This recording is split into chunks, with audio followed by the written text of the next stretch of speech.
Hello friends, welcome back everyone, welcome to my channel. और आज मैं लेकर आया हूँ आपके लिए प्राचीन भारत। फ्रेंड, जो हमारी वन लाइनर की सीरीज चल रही थी रेलवे एसएससी वगैरह के लिए, तो उसमें हम देखेंगे प्राचीन भारत। फ्रेंड, प्राचीन भारत के हम 400 क्वेश्चन देखेंगे इस वीडियो में, जो कि वेरी वेरी मोस्ट इंपॉर्टेंट और मोस्ट रिपीटेड क्वेश्चन है इन एनी एग्जाम। फ्रेंड्स, इससे पहले मैंने वन लाइनर के नाम से प्लेलिस्ट बना दी गई है, वहाँ पर बहुत ही इंपॉर्टेंट डाटा वहाँ पर मिल जाएगा आपको एग्ज़ाम से रिलेटेड। फ्रेंड्स, जो रेलवे एग्ज़ाम चल रहे हैं और जो हाल फिलहाल में जो एसएससी एग्ज़ाम चले थे, तो उनमें जो डाटा जो क्वेश्चन पूछे गए थे, तो वहीं से मैंने ये क्वेश्चन उठाए हुए हैं। फ्रेंड्स, तो चलिए देखते हैं पहला क्वेश्चन। फ्रेंड्स,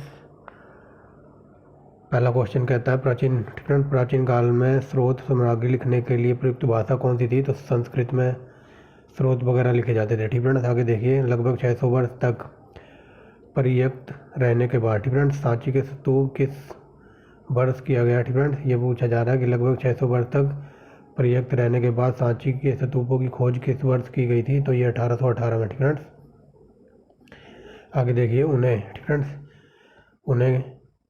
एशिया का प्रकाश कहा जाता है, तो ये थे गौतम बुद्ध या महात्मा बुद्ध। फ्रेंड्स, थोड़ा बड़ा करते हैं, अब दिखाई दे रहा होगा सही से। फ्रेंड्स, ये क्वेश्चन ऐसे पूछा जाता है कि किसे लाइट ऑफ एशिया यानी कि प्रकाश ऑफ एशिया कहते हैं? तो गौतम बुद्ध। फ्रेंड्स, आगे देखिए,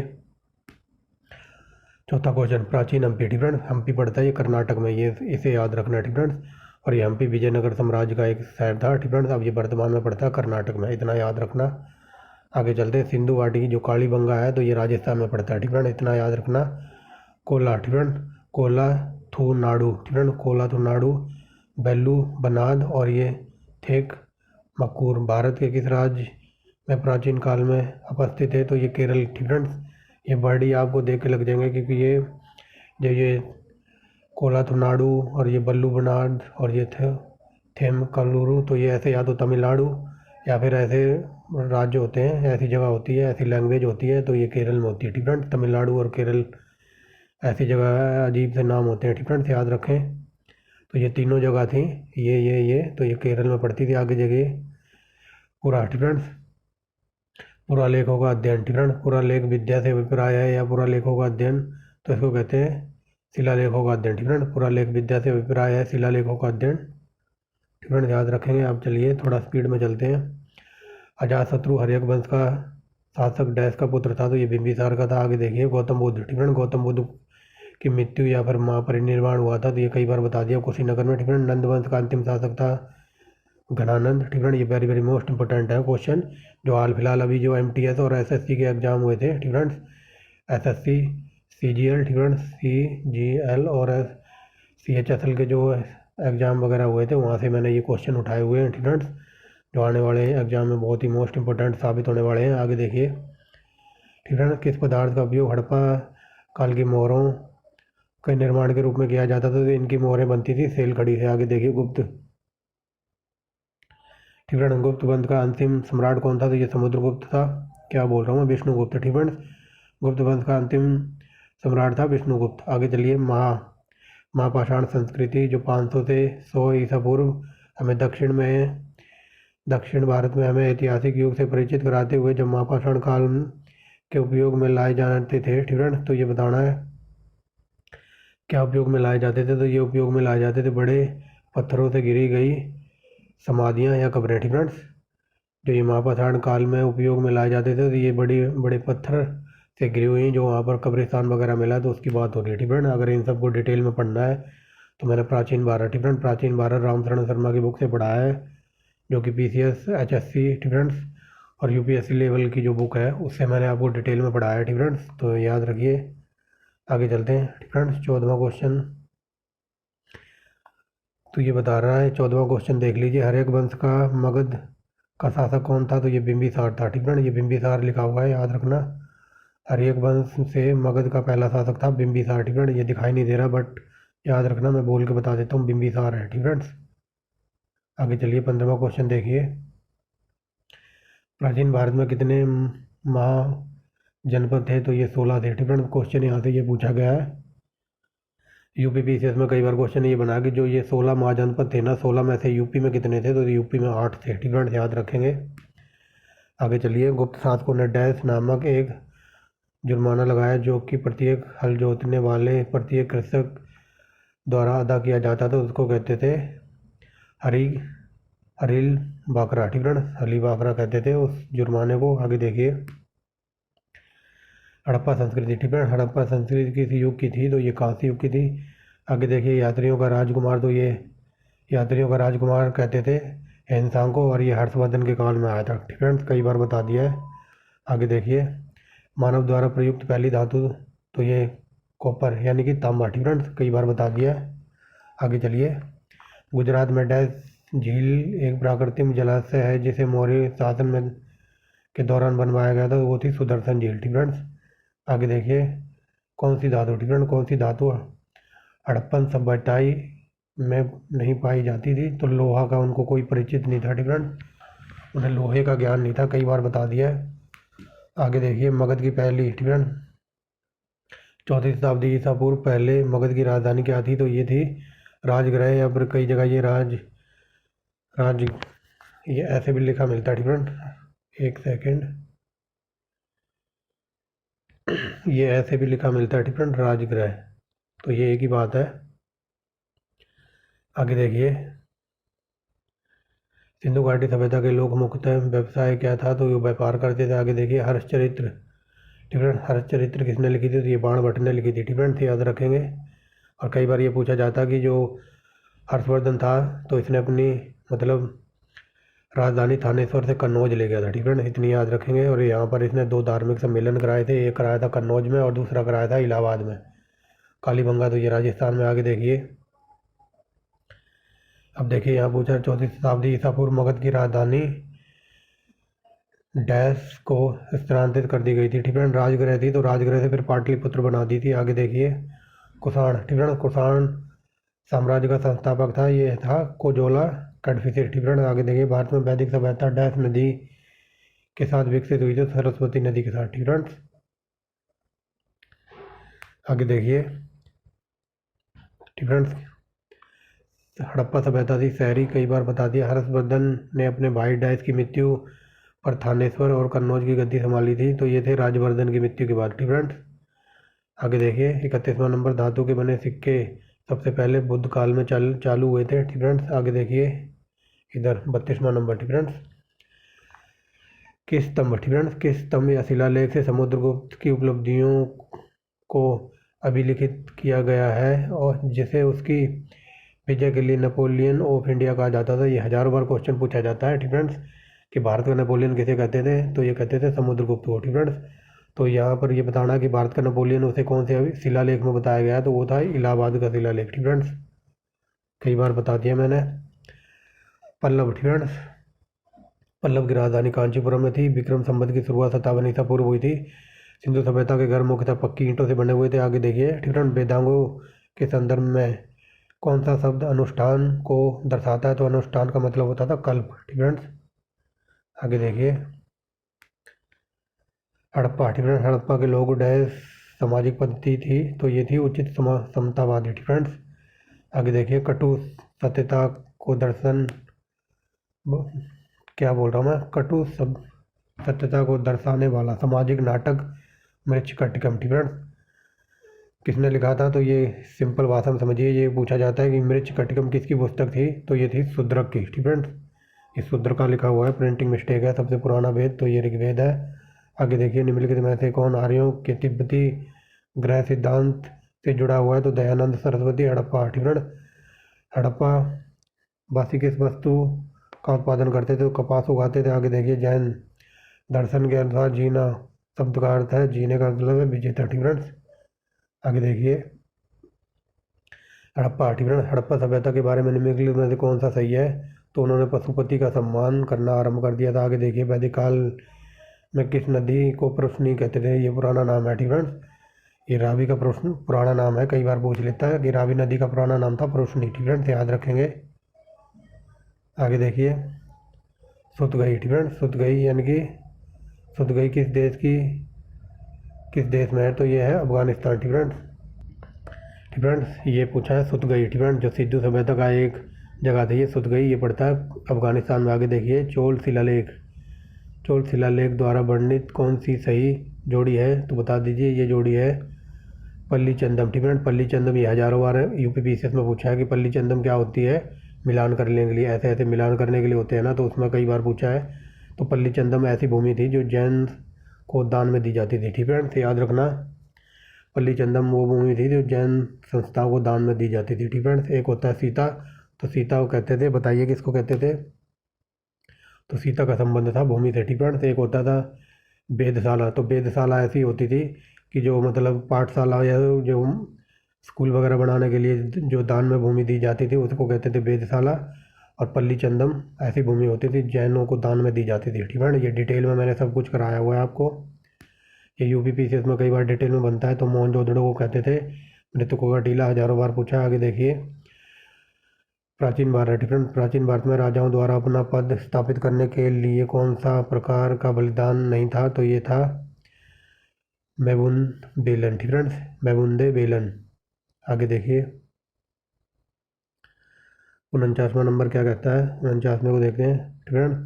विद्वानों में से हड़प्पा सभ्यता का सर्वप्रथम खोजकर्ता कौन था, तो ये दयाराम साहनी, ठीक है, याद रखेंगे। और इन्होंने इसकी खोज कब की थी, अगर पूछ ले तो 1921, ठीक है। यहाँ पूछा है कि हड़प्पा की खोज कब हुई थी, तो 1921 में दयाराम साहनी ने की थी।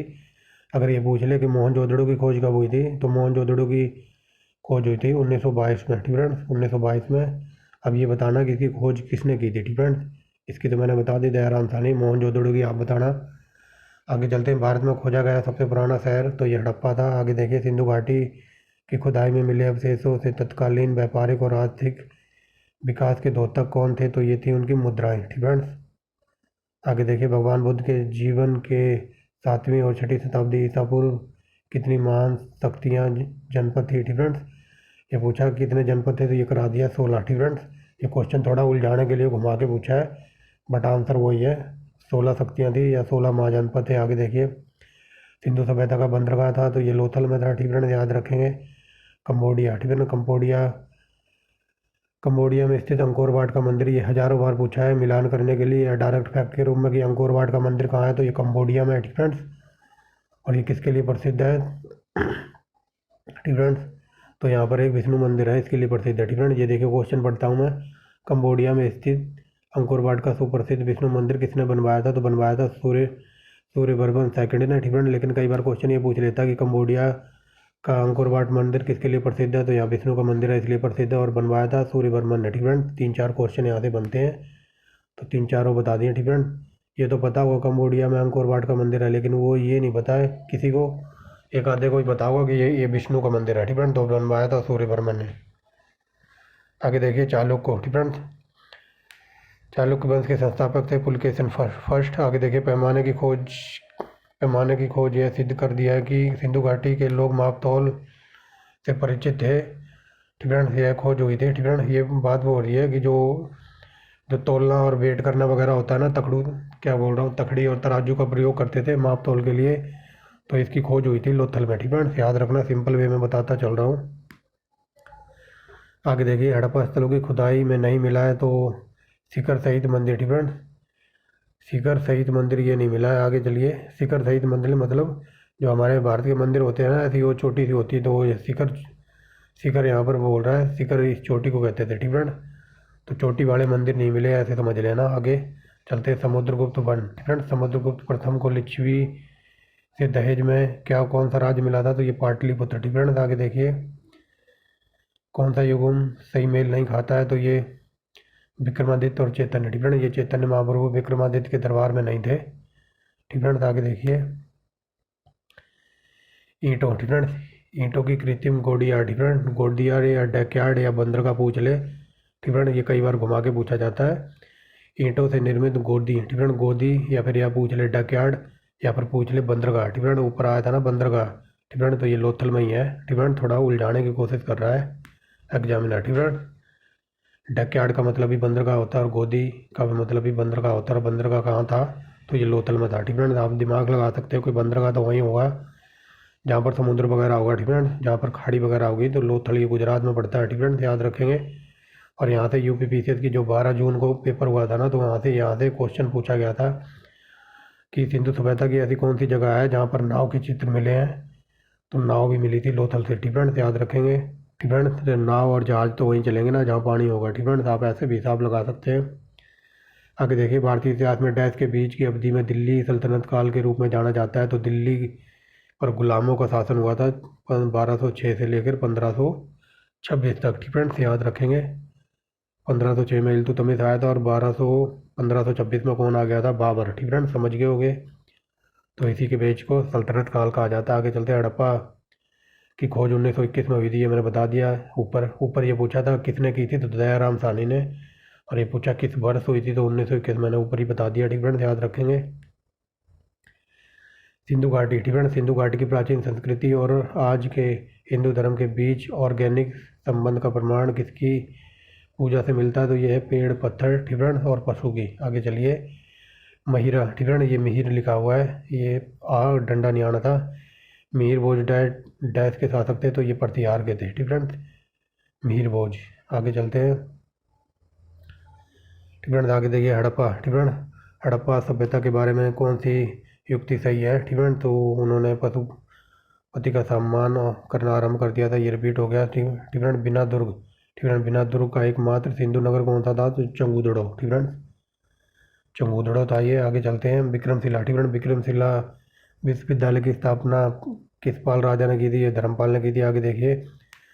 हड़प्पा के लोगों की सामाजिक पद्धति क्या थी? तो ये उचित समतावादी थी। ठीक फ्रेंड्स, उचित समतावादी इनकी सामाजिक पद्धति बता देता हूँ। ठीक फ्रेंड्स, इनकी जो मतलब आज के टाइम जो हमारे ये सीवर वगैरह दबते हैं ना गलियों में, या फिर जो नदी, क्या बोल रहा हूँ मैं, नालियों को सीवर से जोड़ दिया जाता था, तो ये 5000 पुरानी सभ्यता थी। ठीक फ्रेंड्स, तो ये 5000 पहले भी जो सिंधु सभ्यता के लोग थे, तो उन्होंने ये सीवर दबाना 5000 पहले ही सीखा था, और उनकी पद्धति A1 क्वालिटी की थी। ठीक फ्रेंड्स, सीवर था इनका, सीवर में पानी आने जाता था, और जिनको ये पानी में कचड़ा चढ़ा ना जाए, जमा ना हो, तो बीच में मैन होल भी था। ठीक फ्रेंड्स, और इनकी सड़कें वगैरह थी तो वो बिल्कुल समता पर थी। ठीक फ्रेंड्स, मतलब समांतर पैरेलल थी एकदम, बढ़िया तरीके की A1 क्वालिटी की सड़कें थी। और इनकी जो नालियाँ बनाई जाती थी, और वो थी लकड़ी से। ठीक फ्रेंड्स, लकड़ियों की नालियाँ बनाई जाती थी, और वो लकड़ी A1 क्वालिटी की थी। आज की लकड़ियाँ तो पानी में 2 घंटे डाल दो तो लकड़ी फूल के एकदम नॉन सॉफ्ट हो जाती थी, लेकिन इन्होंने नाली का पानी उसमें ना जमे और वो लकड़ी ख़राब ना हो पानी की वजह से, तो A1 क्वालिटी की लकड़ी का प्रयोग किया था इन्होंने। ठीक फ्रेंड्स, इसी को कहते हैं उचित समतावादी पद्धति। ठीक फ्रेंड्स, उचित समतावादी पद्धति का इस्तेमाल किया था इन्होंने, मतलब जो गटर वगैरह बनाए थे तो उनमें मेल होल भी बनाया था, ताकि टाइम टाइम पर उसमें जो जमा कचरा है वो निकाला जा सके। ठीक फ्रेंड्स, आगे देखिए। सिंधु सभ्यता के टेराकोटा की मूर्तियाँ कहाँ? मूर्तियों में कौन सा जानवर विद्यमान नहीं था? तो ये गाय का कोई चित्र नहीं था। ठीक फ्रेंड्स, आगे देखिए। बादामी चालुक्यों ने पहली बार डैश में अपनी राजधानी बनाई थी, तो ऐहोल। ठीक फ्रेंड्स, क्वेश्चन ये पूछा जाता है बादामी के चालुक्य की राजधानी कौन सी थी? तो ऐहोल। ठीक फ्रेंड्स, आगे देखिए। सिंधु सभ्यता में ईंटों का अलंकरण किस स्थान से मिलता है? तो कालीबंगा से। आगे देखिए। सिंधु। ठीक फ्रेंड्स, सिंधु घाटी सभ्यता की मुख्य विशेषता क्या थी? सुव्यवस्थित जीवन। ठीक फ्रेंड्स, सुव्यवस्थित शहरी पद्धति। ठीक फ्रेंड्स, जो कि मैंने अभी बताया आपको, मतलब A1 क्वालिटी की इनकी नालियाँ थी, सड़कें समकोण पर काटती थी। ठीक फ्रेंड्स, और मैन होल गटर वगैरह थे A1 क्वालिटी का। ठीक फ्रेंड्स, वही बात बताया जा रहा है। आगे चलते हैं। डैश। ठीक फ्रेंड्स, डैश बौद्ध कला और वास्तुकला के उत्कृष्ट नमूने के लिए प्रसिद्ध है, जो 3वीं शताब्दी ईसा पूर्व 12वीं शताब्दी के बीच अवधि से संबंधित है। तो ऐसा था सांची। ठीक फ्रेंड्स, सांची के स्तूप। आगे देखिए। मोहनजोदड़ो कहाँ है? तो ये सिंध। ठीक फ्रेंड्स, और ये सिंध पाकिस्तान में पड़ता है इस टाइम। आगे देखिए। लोथल नामक स्थान पर निम्नोक्त सभ्यताओं में से किसका एक जहाजी मालघाट था? ठीक फ्रेंड्स, तो वही था सिंधु सभ्यता का जहाजी मालघाट, मतलब ये बंदरगाह वगैरह पर जहाज वगैरह आते थे। ठीक फ्रेंड्स, थोड़ा देख लो, क्वेश्चन ऐसे भी बना है। ठीक फ्रेंड्स, उलझाने के लिए जहाजी मालघाट का प्रयोग किया है। और ये जो लोथल था, तो ये सिंधु घाटी सभ्यता में पड़ता था, गुजरात में। ठीक फ्रेंड्स, समझ गए होंगे। तो इसीलिए ये थोड़े क्वेश्चन टफ है, इनकी लैंग्वेज भी टफ है। ठीक फ्रेंड्स, लेकिन आजकल ऐसे क्वेश्चन भर भर के पूछे जा रहे हैं SSC CGL और CHSL वगैरह MTS में। ठीक फ्रेंड्स, तो ये मैंने क्वेश्चन वहीं से पिक किए हुए हैं। आगे चलिए। ठीक फ्रेंड्स, भारत में। ठीक फ्रेंड्स, भारत में मुख्यतः बौद्ध संरचनाओं में से एक सारनाथ के डैश स्तूप का निर्माण महान मौर्य राजा अशोक ने करवाया था, तो ये था धम्मेक। ठीक फ्रेंड्स, धम्मेक का अभिलेख। ठीक फ्रेंड्स, आगे चलिए। देवी माता की पूजा संबंधित है तो ये सिंधु घाटी सभ्यता के लोग करते थे। आगे देखिए, सिंधु घाटी सभ्यता के लोग प्राय अपने मकान बनाते थे पक्की ईंटों से। ठीक है, ये बता दिया मैंने, A1 क्वालिटी की थी इनकी वो। आगे देखिए, सिंधु घाटी सभ्यता में बृहद स्नानागार। ठीक है, स्नानागार था तो ये था मोहनजोदड़ो में। ठीक है, ये ऐसा था मतलब नहाने के लिए एक स्विमिंग पूल टाइप था। ठीक है, और ये कच्ची मिट्टी से बना हुआ था, लेकिन इस मिट्टी पे भी इन्होंने जो तारकोल होता है ना, जिसको डामर बोलते हैं, ठीक है, जो रोडों पे यूज होता है डामर, तो ये कच्ची कच्ची दीवारें थी ना, इन चारों दीवारों के अंदर से इस तरीके से डामर चढ़ाया हुआ था। ठीक है, डामर से पेंट कर रखा था अंदर, ताकि पानी मतलब रेस रेस के बाहर ना जाए, मतलब पानी मिट्टी को गला ना दे। ठीक है, और पानी बाहर फ्लो ना हो। तो इस चारों तरफ इन्होंने डामर का वो परत चढ़ाई हुई थी। ठीक है, तभी बोल रहा हूँ मैंने, ये सब डिटेल में आपको पढ़ाया हुआ था। ठीक है, और जो स्नानागार था ना, तो इसमें ऐसे ऐसे नहाते नहीं थे। ठीक है, जब मान लो कोई धार्मिक हवन या पूजा पाठ हो, तो पूजा पाठ में उन्हीं लोगों को यहाँ बैठने दिया जाता था जो इस स्विमिंग पूल कह लो या स्नानागार कह लो, इसमें नहा कर आता था। ठीक है, और जो ये स्नानागार था, मान लो ये स्विमिंग पूल था उनका, तो इसके इधर इस साइड से और इस साइड से इनमें पौड़ियाँ बना रखी थी इसमें के अंदर उतरने के लिए। ठीक है, पौड़ियाँ मतलब सीढ़ियाँ, स्टेयर। ठीक है, इस साइड जीने थे, इसके अंदर उतरने के लिए सीढ़ियाँ बना रखी थी। और जो ये फ्रंट का एरिया था, तो यहाँ पर ये कमरे बना रखे थे छोटे छोटे, मतलब कपड़े वगैरह चेंज करने के लिए। इस साइड कमरे थे कपड़े वगैरह चेंज करने के लिए। ठीक है, इधर भी कमरे थे और इधर दो तरफ सीढ़ियाँ थी। ठीक है, और जो ये गड्ढा था खोद रखा था, मतलब स्नानागार था स्विमिंग पूल टाइप, तो इससे पानी बाहर ना जाए या में ज़्यादा मिट्टी कट ना जाए। ठीक है, मिट्टी को भी बचाव के लिए तो इन्होंने चारों तरफ से तारकोल की वो चढ़ा रखी थी, डामर की परत। ठीक है, डामर लगा रखा था ताकि पानी मिट्टी को गला ना दे, मिट्टी मतलब जल्दी से बह ना जाए। ठीक है, समझ गए होगे।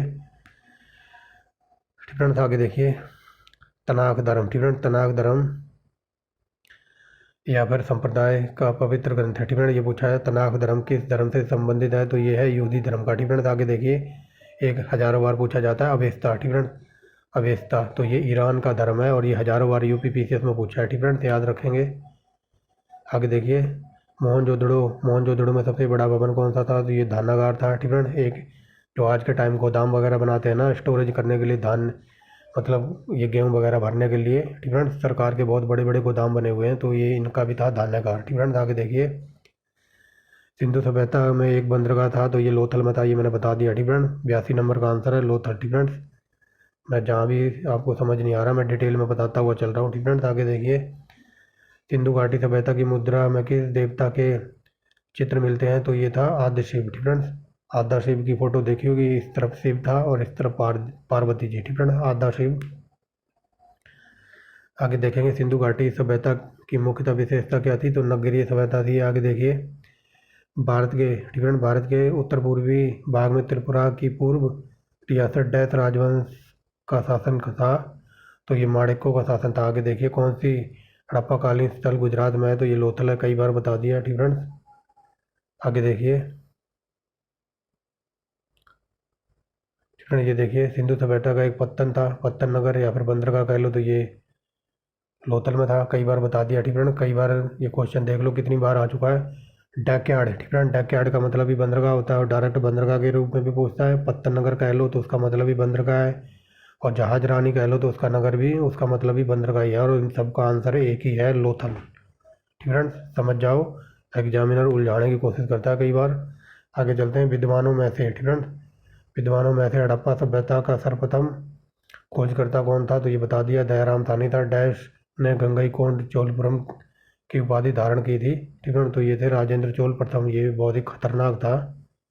ठीक है, इसने कई बार ये पूछा जाता है कि गंगईकोंड चोलपुरम की उपाधि किसने धारण की थी, तो ये की थी राजेंद्र प्रथम ने। ठीक है, क्वेश्चन यही बनता है, और इसकी उपाधि का मतलब पूछ ले। गंगईकोंड चोलपुरम की उपाधि का मतलब था कि गंगा को जीतने वाला। ठीक है, गंगा क्षेत्र को जीतने वाला। आगे चलते, मोहनजोदड़ो को मृतकों का टीला कहते हैं। आगे देखिए, किस द्रव का उपयोग हड़प्पा काल की मुद्राओं के निर्माण के लिए किया जाता था, टेराकोटा। ठीक है, आगे देखिए, भारत के किस राज्य में अहोम, ठीक है, अहोम वंश का शासन था, तो ये असम। ठीक है, ये अहोम वर्ड याद रखना, ये अहोम एक जाति भी है जो असम में पाई जाती है। ठीक है, आज भी है ये, याद रखना। आर्य शब्द इंगित करता है। ठीक है, आर्यों का मतलब होता है श्रेष्ठ या कुलीन, मतलब बेस्ट में से बेस्ट A1 क्वालिटी का। ठीक है, आगे चलिए। कौन कौन हड़प्पा संस्कृति के अध्ययन के साथ संबंधित नहीं है? तो ये P.L. वट्स। ठीक है, ये P.L. वट्स इससे संबंधित नहीं है। ठीक है, आगे चलिए। गुवाहाटी शहर का ऐतिहासिक नाम क्या था? तो ये था प्रयाग ज्योतिषपुर। ये हजारों बार क्वेश्चन पूछा जाता है। ये गुवाहाटी पड़ता है असम में। ठीक है, अगर ये पूछ ले गुवाहाटी का पुराना नाम था तो ये प्रयाग ज्योतिषपुर, और ये गुवाहाटी से नहीं पूछा जाता। अब ये पूछा जाता है असम का पुराना नाम था वो प्रयाग ज्योतिषपुर। ठीक है, ये कई बार बताया मैंने। अगर प्रयाग ज्योतिषपुर ऑप्शन में ना हो तो कामरूप। ठीक है, कामरूप असम का पुराना नाम था। ठीक है, और ये गुवाहाटी पड़ता है असम में। ठीक है, इतना याद रखना। आगे देखिए। ठीक है, प्राचीन। ठीक है, प्राचीन आर्यों के बारे में निम्न में से कौन सा कथन सही नहीं है? तो विभिन्न मुख्यतः नगरों के निवासी थे। ठीक है, नगरों के निवासी हड़प्पावासी थे, ये नहीं थे। ठीक है, याद रखेंगे। हड़प्पा सभ्यता काफी युगीन थी। आगे देखिए। ये क्वेश्चन जो रिपीट हो रहे हैं ना फ्रेंड्स, ये पेपर में रिपीट हुए, इसलिए मैंने सीधा वहीं से उठाया। ठीक है फ्रेंड्स, ये ना सोचना कि क्वेश्चन बहुत इसमें 400 में से रिपीट हुए हैं। ये रिपीट पेपरों में हर शिफ्ट में अलग अलग शिफ्ट में कई बार पूछे गए हैं। ठीक है, तो ये मत सोचना, क्योंकि SSC पेपर एक शिफ्ट में नहीं कराती, बहुत सारी शिफ्ट चलती हैं, तो कई फिर शिफ्टों में ऐसे घूम फिर के उल्ट पुल्ट के क्वेश्चन आ ही जाता है। ठीक है, इसीलिए यहाँ भी रिपीट हो रहे हैं। आगे देखिए। ठीक है, भारत में छठी और सातवीं और छठी शताब्दी ईसा पूर्व मौजूदी राजशाही राज्यों में से कौन सा राज्य नहीं था? तो वैशाली। ठीक है, यार ये वैशाली पड़ता था कहाँ पर? गुजरात में। ठीक है, ये देखिए। किस फसल का ज्ञान वैदिक काल के लोगों को नहीं था? तो तम्बाकू। ठीक है, ये तम्बाकू के ऊपर मैं 3-4 दिन से लेक्चर दे रहा हूँ। ठीक है,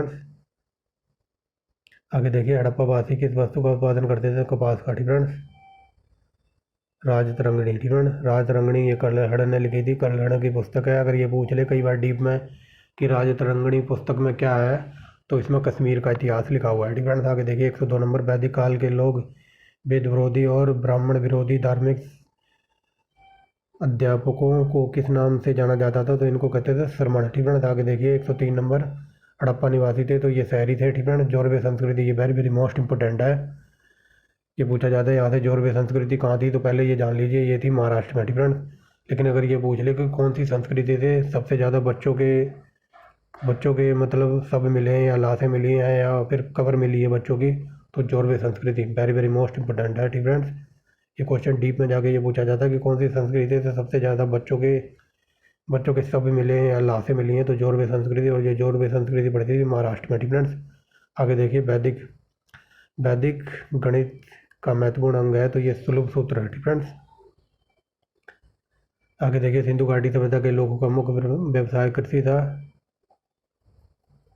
ठीक फ्रेंड्स, आगे देखिए। हर्षवर्धन की बल्लभी विजय अभिलेखों में से किसमें उल्लेख पाया गया है? तो ये पाया गया नवसारी ताम्रपत्र अभिलेख। ठीक फ्रेंड्स, आगे देखिए। किस वेद में प्राचीन वैदिक युग की संस्कृति की जानकारी दी गई है? ऋग्वेद में। हड़प्पा नदी। फ्रेंड्स, हड़प्पा किस नदी के किनारे था? रावी नदी के। आगे देखिए। जैन साहित्य को डैश भी कहा जाता था, आगम। ठीक फ्रेंड्स, आगे देखिए। लेकिन कई बार ये पूछा जाता है कि कैवल्य। ठीक फ्रेंड्स, ये कैवल्य। ठीक फ्रेंड्स,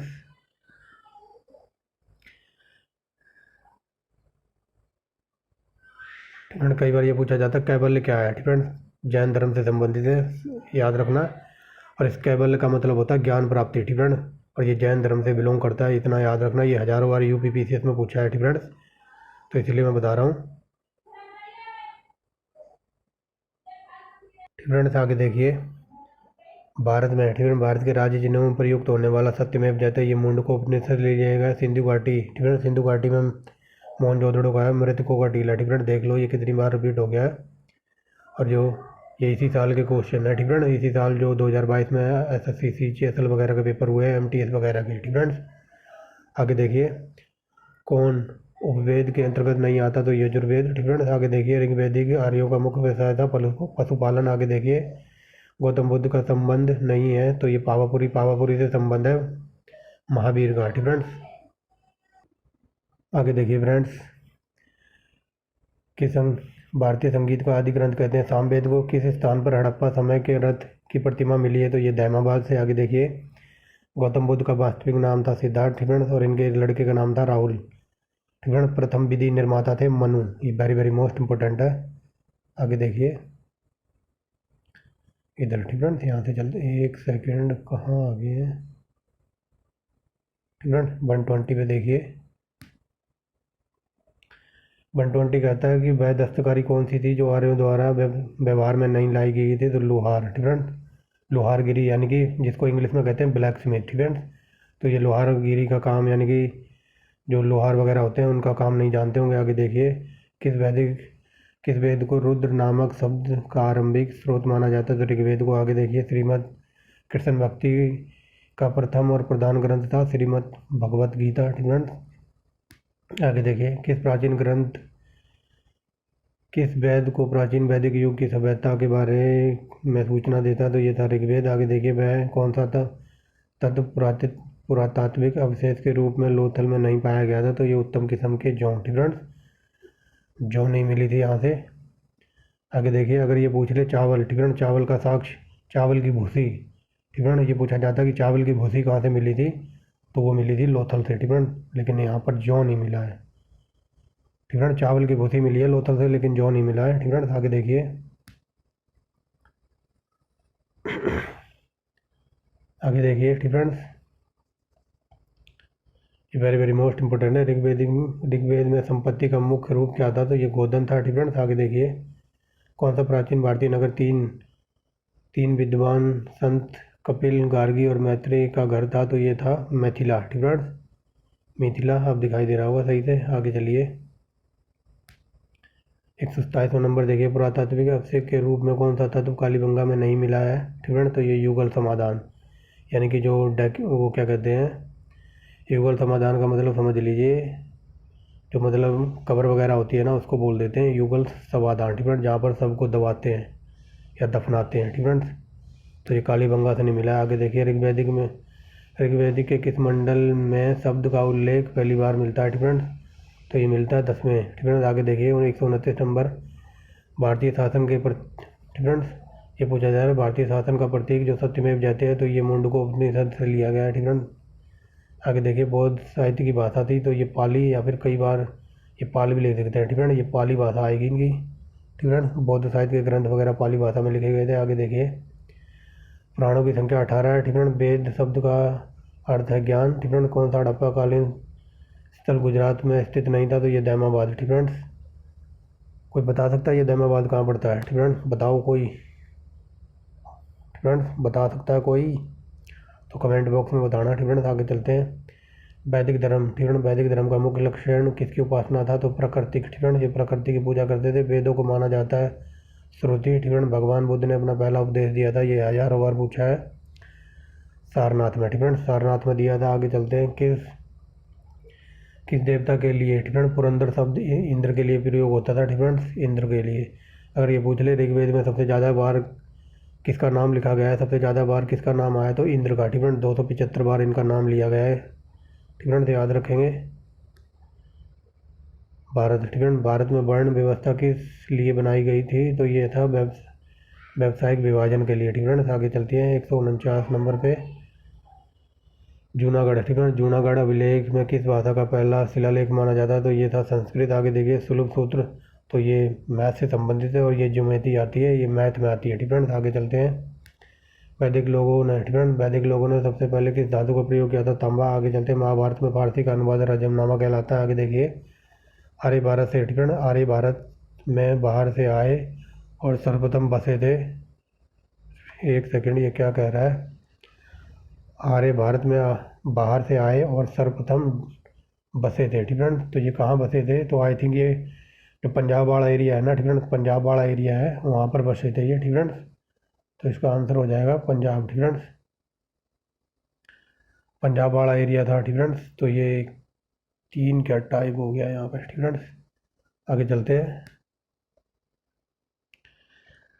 वैदिक। ठीक है। वैदिक, उत्तर वैदिक काल के वेद विरोधी और ब्राह्मण विरोधी, ठीक है, और धार्मिक अध्यापकों को किस नाम से जानते थे, उनको कहते हैं श्रमण। ठीक है। आगे देखिए, ज्ञान प्राप्ति से पूर्व महावीर का नाम था, तो ये था वर्धमान। ठीक है। आगे चलिए, ऋग्वेद का। ठीक है। ऋग्वेद का कौन सा मंडल पूर्णतः सोम को समर्पित है, तो ये 8वां मंडल है। ठीक है। सोम देवता को समर्पित है। आगे देखिए, 140 नंबर, भारतीय संगीत का उद्गम माना जाता है सोम को। ठीक है। सोम की साहित्य में। ठीक है, ये पूछा जा रहा है भारतीय संगीत का उद्गम किसमें खोजा जाता है, तो ये सोम मंडल में। ठीक है, आगे चलिए। संस्कृत। ठीक है, संस्कृत कवि राजशेखर डैश के दरबार में थे, तो ये महिपाल प्रथम के दरबार में थे। प्रसिद्ध 10 राजाओं का युद्ध। ठीक है, तो ये परुष्णी नदी के किनारे लड़ा गया था। और अभी ऊपर क्वेश्चन आया था ना कि परुष्णी किसका पुराना नाम है, तो आप बताना। ठीक है, आगे चलते हैं। इनमें से किस फसल का ज्ञान वैदिक काल के लोगों को नहीं था, तंबाकू। ठीक है, शक संवत 1978 में, क्या बोल रहा हूँ, 78 में शुरुआत हुई थी। ठीक है, शक संवत की स्थापना हुई थी 78 ईसा पूर्व। ठीक है, आगे चलिए। अगर ये पूछ ले किसने स्टार्ट करवाया था, कनिष्क ने। ठीक है, याद रखेंगे। किस शासक ने। ठीक है, किस शासक ने गंगा और सोन नदियों के संगम पर पाटलिपुत्र की स्थापना की थी, उदयन ने। आगे देखिए। आरंभिक कार्यों के बारे में निम्नलिखित में से कौन सा कथन सही नहीं है, तो वो मुख्यतः नगरों के निवासी थे, ये गलत है, वो ग्रामीण सभ्यता थी। आगे चलिए। किसकी जानकारी। ठीक है, किसकी जानकारी अशोक के शिलालेखों में मिलती है, तो ये था, एक सेकेंड। ठीक है, इसका आंसर हो जाएगा ऑप्शन के अकॉर्डिंग तो डी था। ठीक है, लेकिन मैं ऑप्शन बता देता हूँ क्या क्या ऑप्शन में थे। पहले में था कलिंग का युद्ध। ठीक है, कलिंग का युद्ध अशोक ने लड़ा था ना, तो कलिंग का युद्ध था। दूसरे ऑप्शन में था स्तूपों को, और तीसरे में था बौद्ध की। ठीक है, तो चौथे में था नन ऑफ दिस, मतलब उपरोक्त सभी। ठीक है, तो तीनों ऑप्शन बता दिए। पहले में था कलिंग के युद्ध के वर्णन के बारे में, ऑप्शन बी में था इनकी जानकारी के स्रोत स्तूपों में मिलते हैं, और तीसरा था बौद्ध, यानी कि सी में ऑप्शन था बौद्ध ग्रंथ की जानकारी।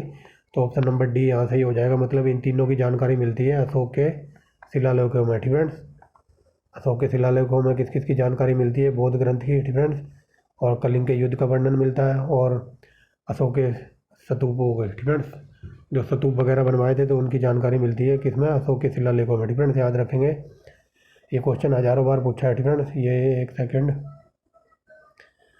ठीक है, ये पूछा है कि अशोक की, क्या बोल रहा हूँ, सिकंदर की मृत्यु कब हुई थी। ठीक है, तो ये हुई थी 323 ईसा पूर्व। और ये पूछा जाता है सिकंदर ने भारत पर हमला किया था 326। ठीक है, 326 ईसा पूर्व। लेकिन यार ये पूछा जाता है सिकंदर की मृत्यु कहाँ हुई थी, तो कहाँ हुई थी, तो ये हुई थी ईरान में पड़ता है ये जगह, बेबीलोन। ठीक है, जब ये हमारे देश से वापस जा रहा था तो ईरान के बेबीलोन में जाके इसकी मृत्यु हो गई थी। ठीक है, याद रखेंगे।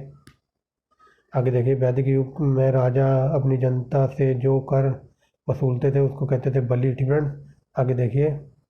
ठीक है, किस राजपूत वंश का संबंध अग्रिकुल से नहीं था, तो ये थे चंदेल। ठीक है, ये चंदेल लिखा हुआ है। आगे देखिए, ये आ गया सिकंदर। ठीक है, सिकंदर महान एवं पोरस पुरुओं की सेनाओं की लड़ाई कौन सी नदी के किनारे हुई थी, तो ये हुई झेलम नदी के किनारे। आगे देखिए। ऋग्वैदिक। ठीक है, वैदिक आर्यों का भोजन, प्रमुख भोजन क्या था, दूध। ठीक है, दूध और इससे बने उत्पाद। ठीक है, यानी कि दूध पीते होंगे, या दूध से मतलब क्या बनता है, दही बनता है। ठीक है, दूध से खोया वगैरह बनता है, तो ये मतलब ऐसी चीज़ें खाते थे। ठीक है, याद रखना। पाल। ठीक है, पाल वंश की स्थापना गोपाल ने की थी। आगे चलिए। किस प्रकार मित्रभांड। ठीक है, किस प्रकार का मित्रभांड भारत में द्वितीय नगरीकरण शहरीकरण का आरंभ का प्रतीक माना जाता है, तो ये थे उत्तरी काली। ठीक है, उत्तरी काली मृतभांड। ठीक है, ठीक है, ये उत्तरी उत्तरी काले मृतभांड थे। ठीक है, जो ये हड़प्पा कालीन लोग थे ना, तो ये मृतभांड इनको कहते थे। ये बर्तन वगैरह बनाते थे ना, तो इन बर्तन पर काले रंग का, मतलब काला रंग चढ़ा देते थे और लाल रंग से पेंट करते थे, और फिर पॉलिश वगैरह करते थे। तो वही बात बताई जा रही है। ठीक है, आगे चलिए। आर्य अनाचार के साथ अपने संघर्षों में सफल रहे क्योंकि उनके पास घोड़े थे और घोड़े से उन्होंने रथ बनाए। ठीक है, आगे चलिए। मराठा। ठीक है, मराठा काल में ग्राम शासन की देखभाल करने वाला अधिकारी होता था, तो ये था पाटिल। आगे देखिए। पाली ग्रंथों के गांव के मुखिया को क्या कहते थे, भोजक या ग्राम भोजक। आगे देखिए। आर्य सभ्यता में मनुष्यों के जीवन की आयु आरोही क्रम के अनुसार चरणों में विभक्त कीजिए। ठीक है, मनुष्य के, या पूछा कि मनुष्य के जीवन की आयु। ठीक है, तो सबसे देखिए, पहले ब्रह्मचर्य, फिर गृहस्थ, फिर वानप्रस्थ, फिर संन्यास। ठीक है, ये सीक्वेंस है इनका। आगे देखिए। जैन धर्म में सबसे महत्वपूर्ण आधार सिद्धांत क्या माना जाता है, तो अहिंसा। ठीक है, ये अहिंसा है। जैन धर्म के लोगों को आपने देखा होगा, अगर ना देखा हो तो आसपास कोई रहता हो तो उनको देख लेना। ठीक है, ना तो वो कभी लड़ाई झगड़ा करेंगे, ना मतलब अहिंसा। अहिंसा का मतलब होता है मतलब किसी चीज़ को ना मारना। ठीक है, और जैन लोग कभी खेती नहीं करते, क्योंकि खेतों वगैरह में आपने देखा होगा वहाँ बहुत सारे कीड़े मकोड़े होते हैं। अगर ये खेती करेंगे तो उन कीड़े मकोड़ों को मारना पड़ेगा, इसलिए ये कभी खेती नहीं करते, ठीक फ्रेंड। और ये शाम को 6 बजे से पहले, ठीक फ्रेंड, शाम को 6 बजे से पहले खाना खा लेते हैं रात का, ठीक फ्रेंड्स। और फिर चाहे रात में कितनी भूख लगे तो ये कुछ नहीं खाते, ठीक फ्रेंड्स। ये थी कुछ छोटी सी जानकारी, ठीक फ्रेंड। ये अपना ही धंधा वगैरह करते हैं, व्यापार करते हैं, बिजनेस करते हैं, ठीक फ्रेंड। खेती बाड़ी नहीं करते। क्यों? क्योंकि अगर खेती बाड़ी करेंगे तो वहाँ पर इनको जीव जंतुओं को मारना पड़ेगा, ऐसा लिखा गया है जैन धर्म में, ठीक फ्रेंड्स। तो चलिए, उज्जैन का प्राचीन नाम था तो ये अवंतिका था, ठीक फ्रेंड्स। आगे देखिए, भारतीय है, ठीक फ्रेंड, भारतीय प्रतीक तो ये कई बार बता दिया, मुंडको से लिया गया है, ठीक फ्रेंड्स। आगे चलिए, तीर्थकर शब्द का तीर्थ तीर्थकर शब्द संबंधित है ये जैन धर्म से। आगे देखिए, नंद वंश का स्थापक कौन था? तो ये था महापद्मानंद। आरंभिक वैदिक काल में वर्ण व्यवस्था आधारित थी तो ये व्यवसाय पर। आगे देखिए, कौन सा ग्रंथ सूरदास का नहीं है? तो ये था सुत सत सही, ठीक फ्रेंड्स। आगे देखिए, मगध की प्रथम राजधानी कौन सी थी? तो ये यहाँ पूछा प्रथम राजधानी थी चंपा, ठीक फ्रेंड्स। अगर ये पूछ ले अंग, ठीक फ्रेंड, अंग की राजधानी क्या थी? जो कई बार पूछा है, तो अंग की राजधानी भी चंपा थी, ठीक फ्रेंड। बट यहाँ पर मगध की सबसे पहले राजधानी थी चंपा, ठीक फ्रेंड। बाद में ये चंपा राजधानी बन गई थी अंग की। आगे देखिए, कौन सा कौन सा अन्य मनुष्य, फ्रेंड्स, क्या लिखा है ये? इसको ना यहाँ से हटा ही देते हैं, फ्रेंड्स। अब पढ़िए, कौन सा मनुष्य द्वारा सबसे पहले प्रयोग में होने वाला था, फ्रेंड्स। ये पूछा जा रहा है कि मनुष्य ने सबसे पहले किस फसल का प्रयोग किया था? तो ये था जौ, फ्रेंड्स। ये लिखा हुआ है कौन सा अन्य, फ्रेंड्स, कौन सा अन्य, यानी कि अन्न माने होता है अनाज, फ्रेंड्स। कौन सा अनाज मनुष्य ने सबसे पहले प्रयोग में लिया था, यानी कि उपजाया था? तो ये था जौ, फ्रेंड्स। आगे चलते हैं, साम्यवाद, फ्रेंड्स। साम्यवाद किस धर्म पर आधारित है? तो ये था जैन धर्म पर, फ्रेंड्स। आगे देखिए, आगे क्या कहता है? आगे कहता है किस शासक द्वारा सर्वप्रथम पाटलिपुत्र को राजधानी के रूप में बनाया गया था? तो उदयन। आगे देखिए, ऋग्वैदिक काल के दौरान जानकारी नहीं मिलती तो ये थी वर्ण व्यवस्था की, फ्रेंड्स। आगे चलिए, पाल वंश के पतन के बाद बंगाल पर किस राजवंश का शासन हुआ? तो ये सेन वंश का, फ्रेंड्स। फ्रेंड, अब यहाँ पूछा कि जो 16 महाजनपद थे तो इसकी जानकारी मिलती है अंगुत्तर निकाय से। आगे देखिए, जुरासिक काल में माना गया है कि पूरी तरह तैयार वृक्षीय फॉसिल कहाँ पाया जाता था? तो ये पाया जाता है छत्तीसगढ़ में। आगे देखिए, जैन जैन तत्व ज्ञान सीखने के लिए संपूर्ण दक्षिण एशिया की यात्रा किसने की थी? तो ये की थी महावीर ने, फ्रेंड। महावीर ने ज्ञान की खोज में संपूर्ण दक्षिण यात्रा की थी एशिया की, फ्रेंड। आगे देखिए, मगध का कौन सा राजा सिकंदर महान के समकालीन था? तो ये था घनानंद। आगे देखिए, फ्रेंड्स, आगे क्या कहता है? यज्ञ यज्ञ सूत्र किस वेद में है? तो ये था यजुर्वेद में। आगे देखिए, किस हड़प्पाकालीन स्थल के भवन निर्माण में कच्ची ईंटों का प्रयोग किया गया था? तो कालीबंगा। आगे देखिए, प्रथम मगध साम्राज्य का उत्कर्ष किस सदी में हुआ? तो ये हुआ था 6ठी सदी ईसा पूर्व, फ्रेंड। आगे देखिए, एक सेकेंड, अब चलते हैं कौन सी जनजातीय सभा, फ्रेंड, कौन सी जनजातीय सभा सामान्य रूप से जनजातीय सरदार के चुनाव में शामिल होती थी? तो समिति। आगे देखिए, जैन धर्म का वास्तविक संस्थापक कौन था? तो ऋषभदेव, फ्रेंड्स। ये मैं बता चुका हूँ, इनके पहले, दूसरे, 23वें और 24वें तीर्थकर का नाम याद रखना, फ्रेंड। पहले थे ऋषभदेव, दूसरे थे अजीतनाथ, फ्रेंड्स, 24वें थे कौन? महावीर, फ्रेंड, और 23वें का नाम आप बताएंगे। आगे चलते हैं, ईसा पूर्व 2वीं शताब्दी में शूद्रक ने मृच्छकटिकम नामक प्रसिद्ध ग्रंथ की रचना की थी जो कि संस्कृत भाषा में थी। तो मृच्छकटिकम का अर्थ पूछा है तो मिट्टी की छोटी गाड़ी, फ्रेंड्स, इसका अर्थ था। आगे देखिए, फ्रेंड्स, आगे चलते हैं, सिंधु घाटी की लिपि कौन सी थी? तो अज्ञात है, अभी तक पढ़ी नहीं जा सकी। आगे चलते हैं, अणुव्रत, ये जैन धर्म से संबंधित। आगे देखिए, अभिलेखीय साक्ष्य से प्रकट होता है कि नंद के आदेश पर एक नहर खोदी गई थी तो कलिंग में, फ्रेंड्स, यानी कि गुजरात में, फ्रेंड्स। इधर देखिए, हो गया ना, यहाँ से देखिए, फ्रेंड्स। यहीं से है डिफरेंस 192 से। आगे देखिए वैदिक संहिताओं में भारतीय संगीत का उद्गम तो ये सामवेद को माना जाता है। आगे चलिए कुलीन प्रथा डिफरेंस। कुलीन प्रथा किसके शासनकाल से संबंधित है? सेन के। पहला ईरानी शासक जिसने भारत के कुछ भागों पर अधिकार किया था तो ये था डेरियस डिफरेंस। उपनिषद शब्द का शाब्दिक अर्थ क्या है? तो उपनिषद शब्द का शाब्दिक रूप में यह कहा जाता है पास बैठना डिफरेंस। आगे चलिए मौर्य काल में किस विषय पर सिर्फ राज्य का ही अधिकार होता था? तो खान पर डिफरेंस। मौर्य काल में किस विषय पर सिर्फ राज्य का अधिकार होता था? तो खान वगैरह पे डिफरेंस। आगे चलिए तक्षशिला विश्वविद्यालय वर्तमान में पाकिस्तान में पड़ता है। आगे चलिए किस घाटी सभ्यता को गोदीबाड़ा डिफरेंस। ये देखिए आ गया ना गोदीबाड़ा, तो ये लोथल में था, तो ये लोथल पड़ता था गुजरात में डिफरेंस। देख लो कैसे कैसे क्वेश्चन बनाता है एग्जामिनर। आगे चलिए डिफरेंस चोल राज्य को किस राष्ट्रकूट शासक के आक्रमण को झेलना पड़ा था? तो ये था कृष्ण तृतीय डिफरेंस। चोल राज्य को कृष्ण तृतीय का आक्रमण झेलना पड़ा था। और कृष्ण तृतीय कहाँ का था? तो ये एक राष्ट्रकूट शासक था। आगे चलते हैं डिफरेंस सिकंदर के आक्रमण के समय डिफरेंस। सिकंदर के आक्रमण के समय उत्तर भारत पर राजवंशों में से किस वंश का शासक था? तो ये नंद वंश का था। और नंद वंश की सेना इतनी खतरनाक थी, सिकंदर की हवा टाइट हो गई थी इसकी सेना देखकर। इसकी सेना में 6000 जंगी हाथी डिफरेंट। 6000 जंगी हाथी जो किसी भी समय तैयार रहते थे किसी को भी कुचलने के लिए डिफरेंट। 6000 जंगी हाथी, 1 लाख पैदल सेना डिफरेंट, और कम से कम 6 लाख घुड़सवार सेना थी डिफरेंट।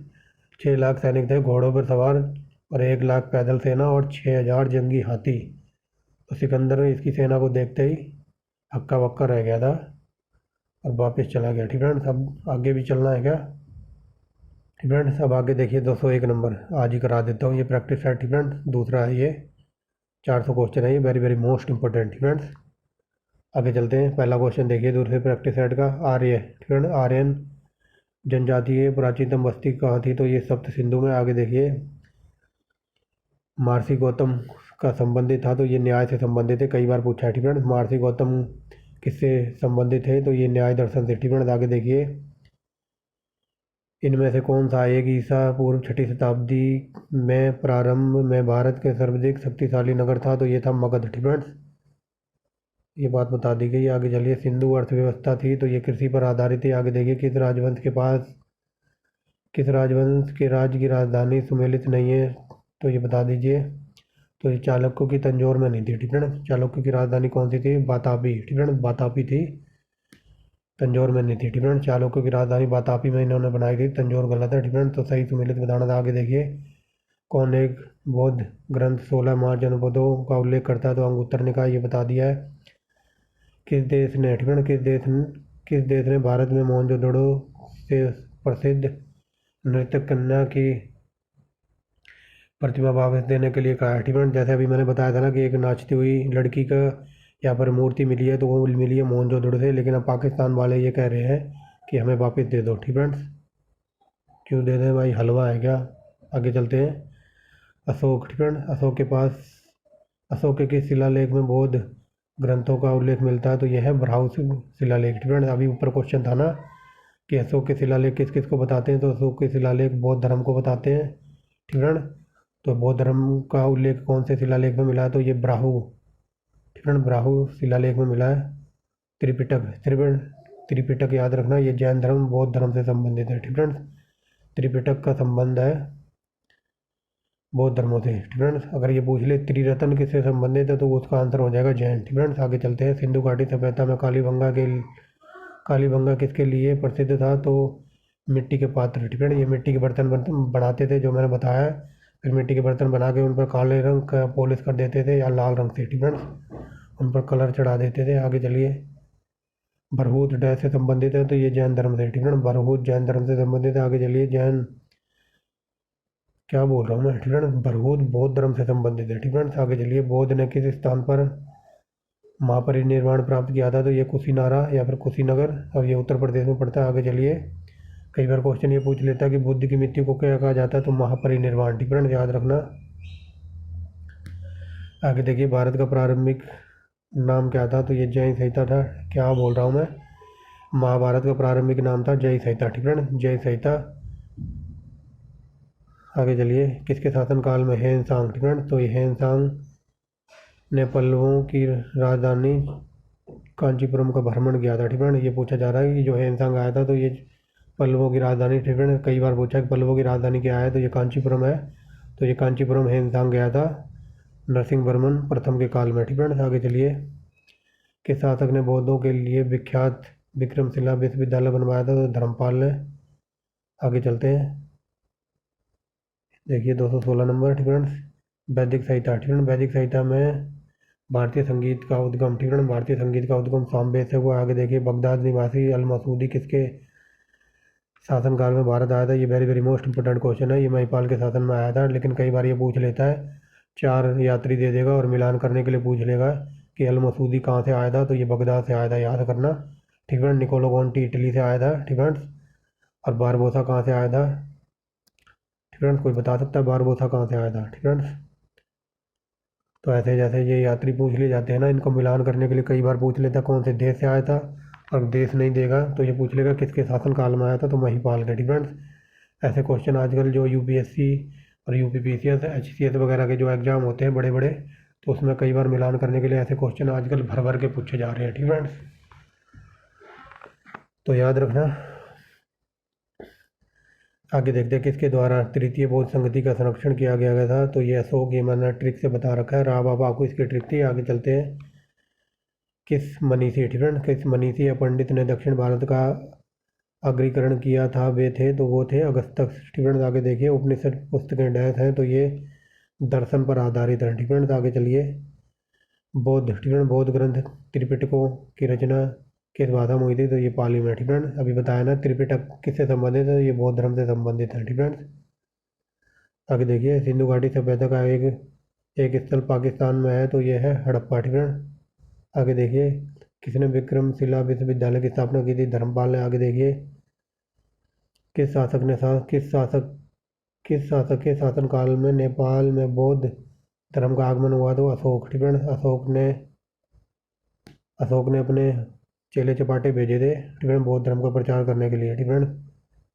आगे चलिए, प्राचीनतम भारतीय सभ्यता का नाम बताइए, तो सिंधु घाटी की सभ्यता है, ठीक है। नचिकेता, ठीक है, नचिकेता और यम के बीच का जो संवाद है वो मिलता है कठोपनिषद में, ठीक है ना। यही हजारों बार क्वेश्चन पूछा है यूपीपीसीएस में कि नचिकेता और यम के बीच की जो बातचीत है वो मिलती है कठोपनिषद में, ठीक है। सांची सांची क्यों विख्यात है, तो यहाँ पर सबसे बड़ा स्तूप मिला था बौद्ध का, ठीक है।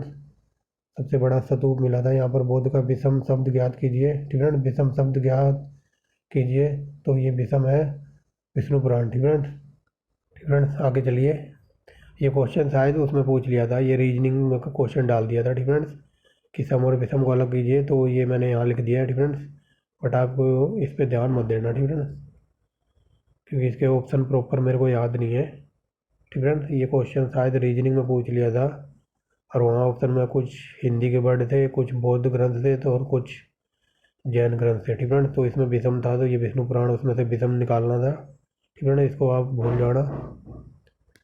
आगे देखिए, किस नवपाषाणिक स्थल से गर्तावास, ठीक है, गर्तावास के प्रमाण मिले हैं, तो ये पड़ता है बुरजोम, ठीक है। बुरजोम पड़ता है कश्मीर में। गर्तावास मतलब कश्मीर वगैरह में उस टाइम बहुत ठंड होती थी, तो इस गर्तावास का मतलब होता है, मतलब गड्ढा बना के लोग इस गड्ढे के अंदर रहते थे घर बनाकर, ठीक है ना, उसी उसी को कहते थे गर्तावास। और गर्तावास मिला है बुरजोम से, और बुरजोम पड़ता है कहाँ पर, तो ये पड़ता है कश्मीर में, ठीक है ना। कई बार क्वेश्चन यहाँ से थोड़ा और डीप में पूछ लेता है कि किस स्थान से मतलब अपने मालिकों के साथ उनके कुत्ते के गड़े हुए के निशान मिले हैं या फिर उनके सब मिले हैं, तो वो भी बुरजोम से ही मिले हैं, ठीक है। मतलब बुरजोम मतलब कश्मीर में अपने जो मालिक होते थे वो कुत्ते पालते थे, ठीक है ना। कुत्ते, वो मालिक मर जाता था तो कुत्ते को भी मार के मालिक के साथ ही गाड़ दिया जाता था, और ऐसा मिला कश्मीर के बुरजोम से, ठीक है। महावीर का जन्म किस क्षेत्र में, किस गोत्र में यानी कि किस जाति में हुआ था, तो ये थी यांत्रिक, ठीक है। आगे चलिए, विशाल स्नानागार, तो ये मोहनजोदड़ो से मिला है। आगे चलते, सारनाथ स्तंभ का चक्र किसे इंगित करता है, तो ये प्रगति को, ठीक है। आगे देखिए, महावीर की माता, तो ये थी त्रिशला। आगे दे लिए, सिंधु घाटी सभ्यता के लोग इसकी पूजा करते थे, पशुपति की। ठीक, कई बार रिपीट हो चुका है, आगे देखिए। लोकायत दर्शन के प्रतिपादक थे चारवाक। आगे चलिए। बुद्ध द्वारा ठीक अपने धर्म में दीक्षित किया जाने वाला अंतिम व्यक्ति था सुबोध। ठीक, आगे चलिए। कौन कौन एक सिंधु घाटी सभ्यता के खोजकर्ता थे? दयाराम साहनी। ठीक, ये बता दिया है। आगे देखिए। ये क्वेश्चन देख लो, कई बार रिपीट हो चुका है, कई शिफ्टों में पूछा गया होगा, रिपीट कर करके। आगे देखिए। किस किस सदी के बाद दक्षिण भारत में भूमिदान की प्रथा खूब चली थी? तो 8वीं सदी के बाद। ठीक है। आगे देखिए फ्रेंड्स।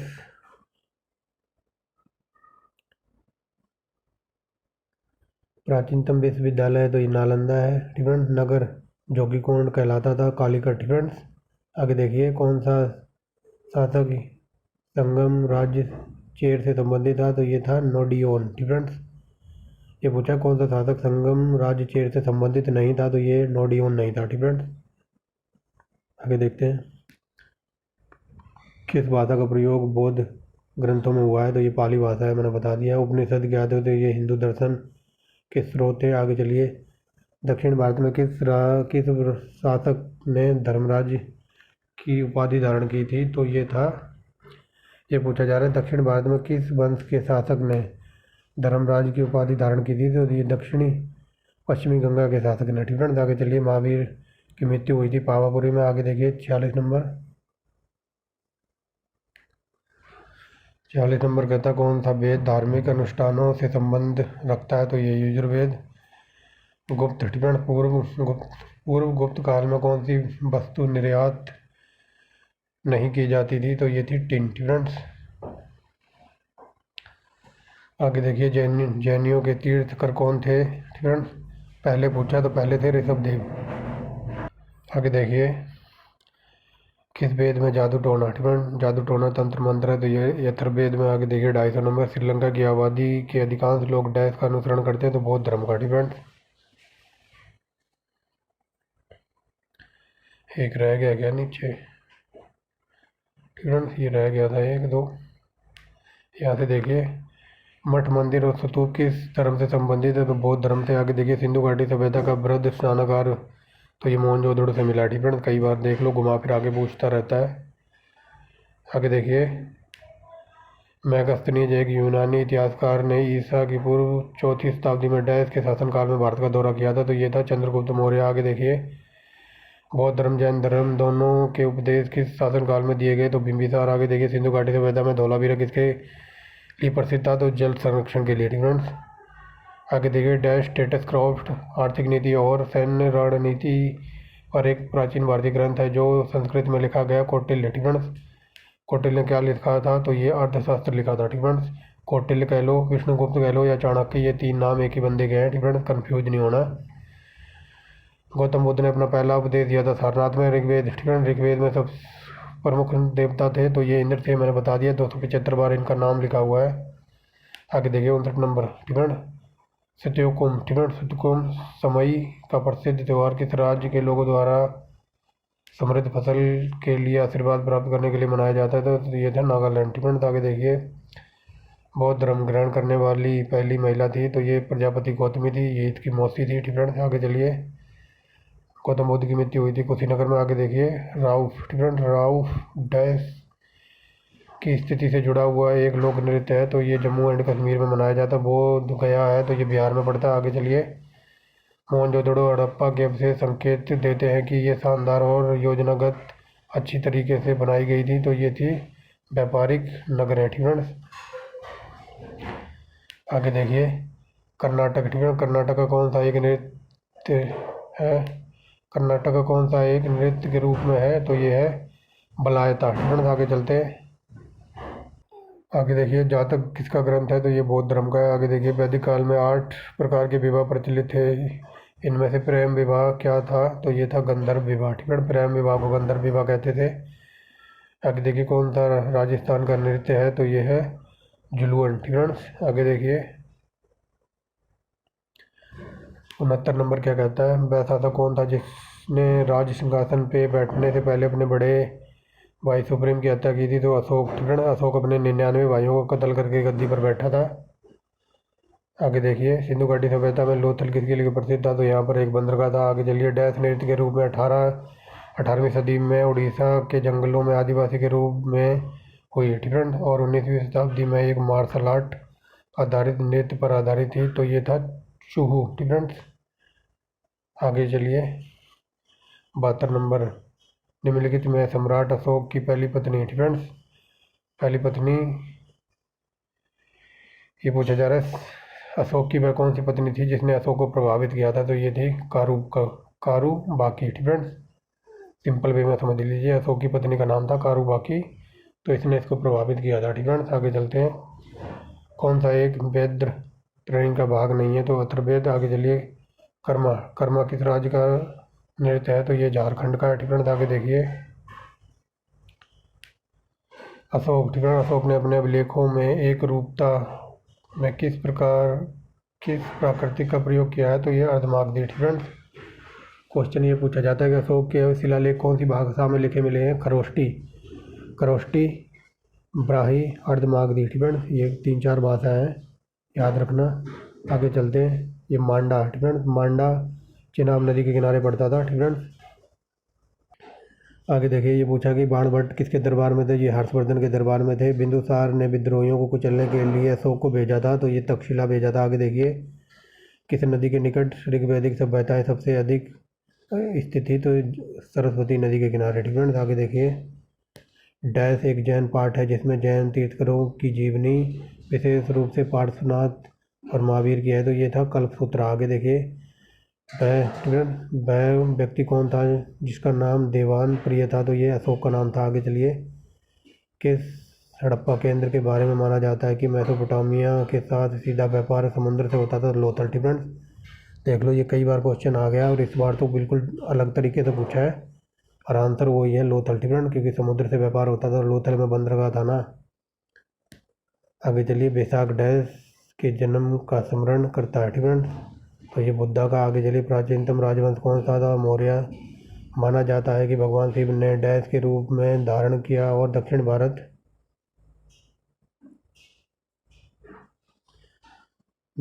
के मीनाक्षी मंदिर के स्थान पर पार्वती से विवाह किया था, तो ये था, बताइए, तो ये था सुंदरेश्वर डिफरेंट। कई बार ये पूछ लेता है मीनाक्षी का मंदिर कहाँ है? तो ये तमिलनाडु में है डिफरेंट, याद रखेंगे। बैकग्राउंड में थोड़ी नॉइज़ हो सकती है क्योंकि कुछ लोग पागल हो गए हैं डिफरेंट, से याद रखेंगे। आगे चलिए, आगे देखिए, ऋग्वेद का कौन सा मंडल पूर्णतः सोम देवता को समर्पित है? तो ये 9वां मंडल है। आगे देखिए, 87 नंबर, डैश की लड़ाई डिफरेंट। डैश की लड़ाई 326 ईसा पूर्व सिकंदर द्वारा लड़ी गई थी, तो इसको कहते हैं हाइडेस्पेस का युद्ध डिफरेंट। आगे चलिए, कौटिल्य किसके प्रधानमंत्री थे? चंद्रगुप्त मौर्य के। आगे देखिए, 89 नंबर, भारत का कौन सा क्षेत्र एक समय अवंतिका के नाम से जाना जाता था? तो ये था मालवा। आगे देखिए, कामसूत्र की रचना 3वीं शताब्दी में भारतीय ऋषि डैश के द्वारा की गई, तो ये थी वात्स्यायन डिफरेंट। आगे चलिए, कलिंग डिफरेंट, कलिंग विजय के उपरांत अशोक महान ने किस धर्म का अंगीकार किया? तो ये बौद्ध धर्म का डिफरेंट। आगे देखिए, किस हड़प्पाकालीन स्थल से हाल का टेराकोटा प्राप्त हुआ है? तो ये बनवाली डिफरेंट। आगे चलिए, श्वेतांबर और दिगंबर, तो ये जैन धर्म से बिलोंग करते थे डिफरेंट। आगे देखिए, 94 नंबर, चंद्रगुप्त के शासक विस्तार में कितने मुख्य रूप से मदद की? डिफरेंट। चंद्रगुप्त के शासक विस्तार ने, ये पूछा जा रहा है कि चंद्रगुप्त का जो शासन था तो उसको मतलब पूरे भारत में फैलाने में किसने मदद की थी? तो चाणक्य ने डिफरेंट। यहाँ थोड़ा प्रिंटिंग मिस्टेक है डिफरेंट, इस क्वेश्चन में मैंने सिंपल वे में समझा दिया है कि जो चंद्रगुप्त का मौर्य का शासन था ना, वो पूरे भारत में लगभग फैला हुआ था 90% डिफरेंट, और उसमें चाणक्य ने इसकी मदद की थी डिफरेंट। आगे देखिए, वैशासक कौन था डिफरेंट, वैशासक कौन था जिसने राज सिंहासन पर बैठने से पहले अपने पिता बिंबिसार की हत्या की थी? अजातशत्रु डिफरेंट। डैश चिकित्सा और शल्य चिकित्सा पर एक प्राचीनतम संस्कृत पाठ है, तो ये है सुसूत्र सस्मिता डिफरेंट। आगे चलते हैं, सांची किस कला और मूर्तिकला को निरूपित करता है? तो ये बौद्ध का है डिफरेंट। आगे चलते हैं, किस प्रकार मृत्यु बांड डिफरेंट, किस प्रकार मृत्यु बांड भारत में द्वितीय शहरीकरण का प्रतीक माने जाने लगे थे। ये रिपीट हो गया। ठीक फ्रेंड्स, ये उत्तरी काले पोलिस किए हुए मृत्यु थे। ठीक फ्रेंड्स, मृत्यु ठीक फ्रेंड्स, इस मृत्यु का मतलब देखकर आप घबराना नहीं। ठीक फ्रेंड्स, ये मृत्यु कहते थे बर्तनों को उस टाइम। ठीक फ्रेंड्स, मैंने बताया ना जो ये वो हड़प्पाकालीन लोग थे तो इन ये का बर्तन बनाते थे मिट्टी के और उस पर फिर पेंट कर देते थे काले कलर का या फिर लाल कलर का। ठीक फ्रेंड्स, उन्हीं को कहते थे पॉलिश किए हुए बर्तन। ठीक फ्रेंड्स, पॉलिश किए हुए बर्तन या मृत्यु। ठीक फ्रेंड्स, तो आप घबराना नहीं। आगे चलते हैं। किसे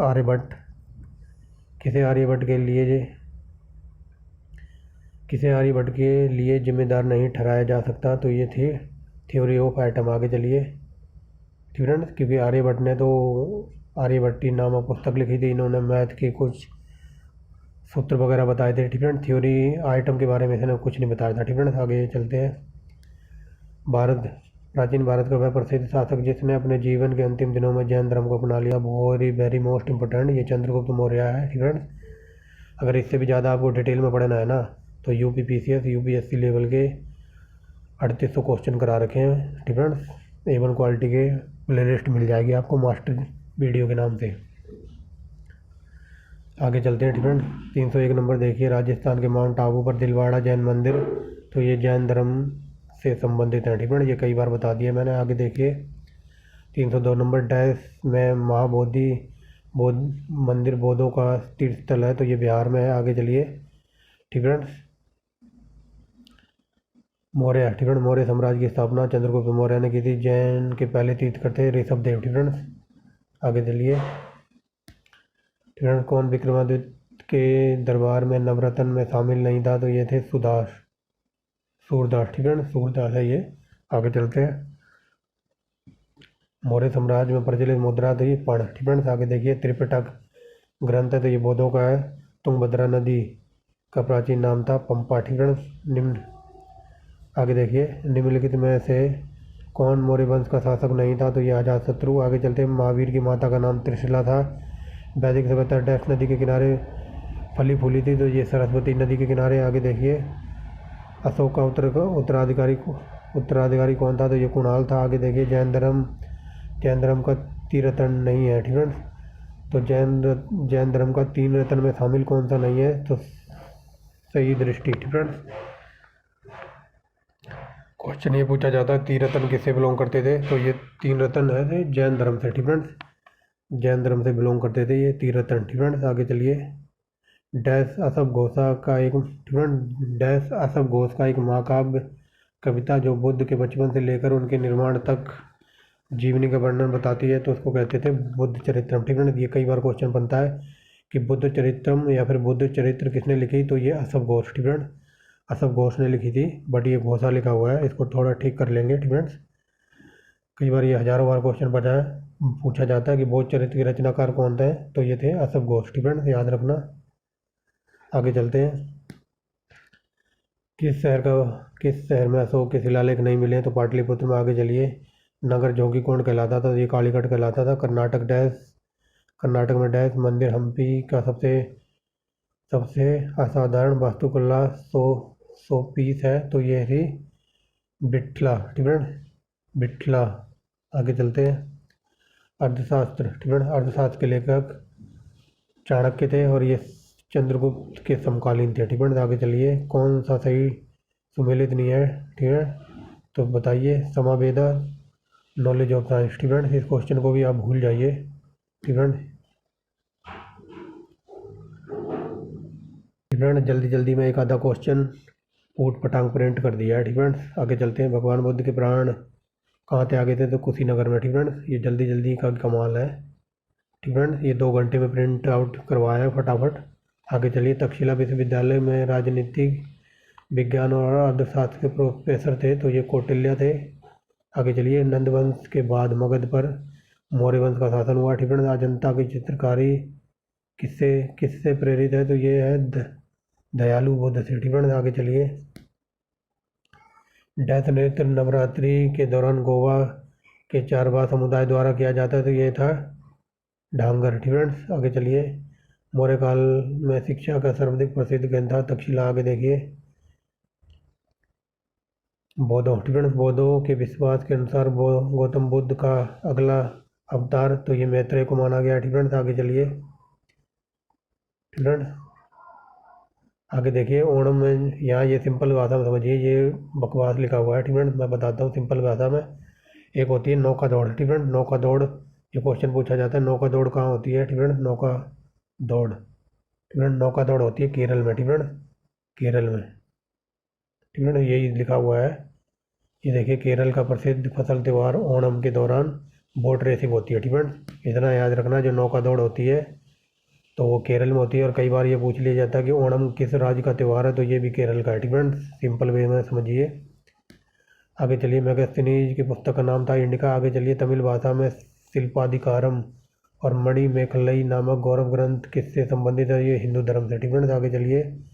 डैश ने इंद्रप्रस्थ, ठीक फ्रेंड्स, डैश ने इंद्रप्रस्थ माया चतुर्थ दंडी संप्रदाय नामक संगीत शास्त्र की एक नई प्रणाली बनाई थी, तो वो कौन था, वो था अमीर खुसरो। ठीक फ्रेंड्स, आगे चलिए। सातवाहनों ने सबसे पहले स्थलीय अधिकारी के रूप में काम किया था, तो ये मौर्यों के अधीन। ठीक फ्रेंड्स, जो सातवाहन थे, जो पूरे भारत पर छा गए थे, ये सबसे पहले मौर्यों के अधीन थे, मौर्यों के नीचे काम करते थे। ठीक फ्रेंड्स, सिंपल वे में समझिए।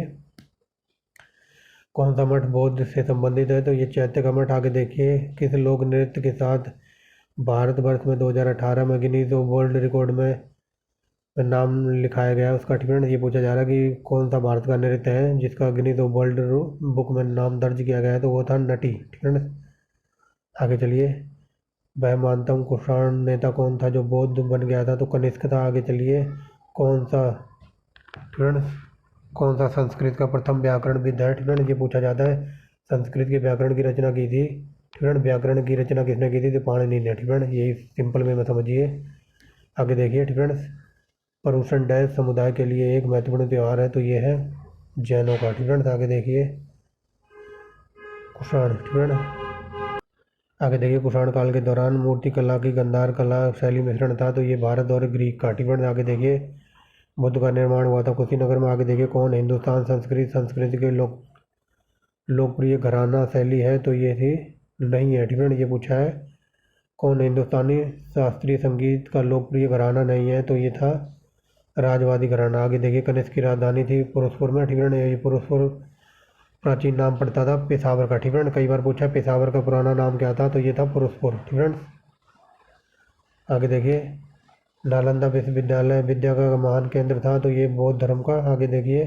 कौन अरुणाचल प्रदेश का एक लोक नृत्य है, तो ये है पोपर। फ्रेंड्स, आगे देखिए। पुरुषपुर किसका दूसरा नाम था, ये देखिए आ ही गया पेशावर का। फ्रेंड्स, कई बार पूछ लेता है ये। आगे चलते हैं।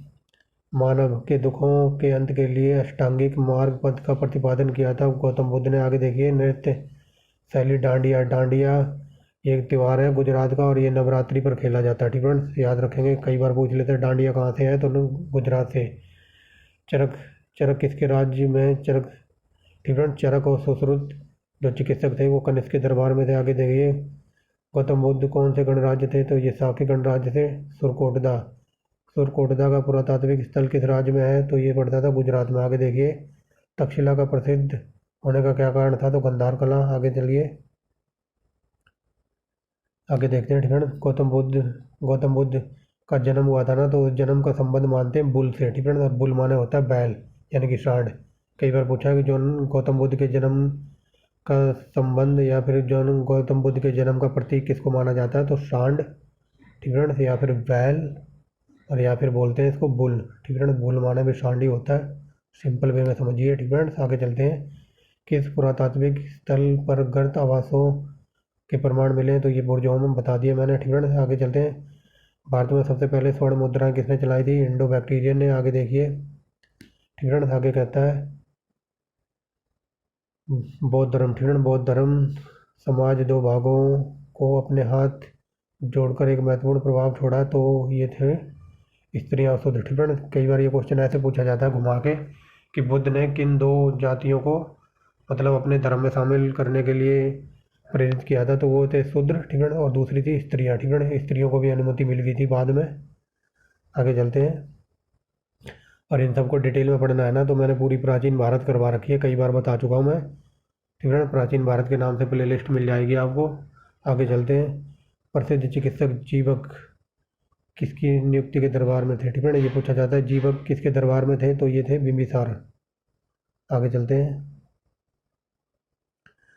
55 नंबर देखिए, ठीक है, किस संग्रहालय में कुषाणकालीन मूर्तियों का संग्रहण अधिक मात्रा में, तो ये मथुरा में है, ठीक है। आगे चलते, बुद्ध किस वंश से संबंधित है, तो ये शाक्य वंश है। तीसरी शताब्दी में वाकाटक वंश का संस्थापक कौन था, तो ये था बिंदुशक्ति, ठीक है। आगे चलिए, कनिष्क के समकालीन कौन थे, तो ये थे गार्जुन, अश्वघोष और वसुमित्र, ठीक है। ये कनिष्क के दरबार में थे तीनों, ठीक है। बुद्ध का अर्थ होता है ज्ञान प्राप्त करना, कई बार पूछ लिया, ठीक है। आगे चलिए, प्राचीन भारतीय दर्शन के अनुसार पुरुषार्थ या जीवन के 4 उद्देश्य शामिल नहीं हैं, तो ये हैं यस में, ठीक है। आगे देखिए, किस किस वंश के शासकों ने ब्राह्मणों और बौद्धों को भिक्षुओं के रूप में करमुक्त भूमि दी थी, तो सातवाहनों ने। ये हजारों बार क्वेश्चन पूछा जाता है, ठीक है, कि ब्राह्मणों को सबसे पहले भूमि किसने दी थी, सातवाहनों ने, ठीक है, वो भी कर मुक्त बिना टैक्स के। आगे चलिए, बौद्ध को प्रबोध की प्राप्ति कहाँ हुई थी, प्रबोध माने होता है ज्ञान, ठीक है, ज्ञान की प्राप्ति हुई थी बोध गया में। ये कई बार घुमा के पूछ लेता है, तो आपको कंफ्यूज नहीं होना है, ठीक है। या प्रबोध का संबंध है ज्ञान से, ये पूछने की कोशिश कर रहा है बोध को ज्ञान की प्राप्ति कहाँ से हुई थी, तो बोध गया से, ठीक है। तो आपको इस प्रबोध वर्ड को देखकर घबराना नहीं है। लेकिन अगर ये कई बार पूछ ले कि महावीर को कैवल्य की प्राप्ति कहाँ से हुई थी, तो मैंने शुरू में ही बता दिया, इस कैवल्य का मतलब होता था ज्ञान, ठीक है। कैवल्य का मतलब ज्ञान होता था, ये यूपीपीसी में कई बार पूछा है, ठीक है। अगर ये पूछ लेना कि कैवल्य का मतलब क्या होता है, तो ज्ञान। अगर ये पूछ ले कि महावीर को कैवल्य कहाँ से प्राप्त हुआ था, तो समझ लेना ज्ञान की प्राप्ति कहाँ से हुई थी, तो हुई थी। बता सकता है कोई, कमेंट बॉक्स में बताइएगा, ठीक है। आगे चलते हैं, कौन गुप्तकालीन शासक था, तो ये विक्रमादित्य। आगे देखिए, भारत रंगमंच में यवनिका यानी पर्दा, ठीक है, सिंपल वे में समझिए। ये पूछने की कोशिश कर रहा है कि जो हमारे भारत में पर्दा प्रथा थी ना, पर्दा मतलब पर्दा जो रंगमंच होता है वहाँ पे पर्दा होता है, और जो स्त्रियाँ वगैरह पर्दा करती हैं, घूंघट निकालती हैं, तो ये घूंघट पर्दा प्रथा आई थी इन यूनानी लेकर आए थे हमारे देश में, ठीक है। सिंपल वे में समझा दिया है। यूपीपीसीएस में कई बार डीप में पूछ लेता है, ठीक है। मान लो कोई स्टेज है, ठीक है, स्टेज के आगे जो स्टेज पे तो प्रोग्राम चलता है, प्रोग्राम खत्म होने के बाद वो पर्दा गिरा देते हैं ना, और घरों में भी पर्दे वगैरह लगे होते हैं, तो ये पर्दा प्रथा आई थी कहाँ से, यूनानी लेकर आए थे, ठीक है। अगर ये पूछ ले काजू, तम्बाकू और आलू कौन लेकर आया था, तो ये लेकर आए थे झंडूबाम पुर्तगाली, ठीक है। आगे चलते हैं, अशोक, ठीक है ना, अशोक ने किस बौद्ध साधु से प्रभावित होकर मतलब बौद्ध धर्म अपना लिया था, तो ये उपगुप्त था। उड़ीसा के जोगड़ में कौन सा ऐतिहासिक स्थल है, तो ये है अशोक का शिलालेख मिला है, ठीक है, उड़ीसा के जोगड़ से। आगे चलती है, ठीक है, अशोक का शिलालेख प्राप्त हुआ है, ठीक है। आगे देखिए, भारत का महान रेशम मार्ग, ये कनिष्क के अंडर था। ये मैंने कल भी वीडियो बनाई थी, वहाँ बताया था। ये कनिष्क बहुत ही हाई टैक्स लेता था। आगे चलते हैं, बौद्ध ग्रंथ पाली भाषा में लिखे गए, ठीक है ना। 69 नंबर देखिए, मगध का एक शक्तिशाली, ठीक है, ये पूछा जा रहा है, मगध एक शक्तिशाली महाजनपद होते हुए भी वैशाली बिहार में, ठीक है, वैशाली बिहार में अपनी राजधानी भज्जी सहित प्रशासन के एक अन्य रूप में अधीन था, जो डैश कहलाता था, तो वो कहलाता संघ या गण, ठीक है।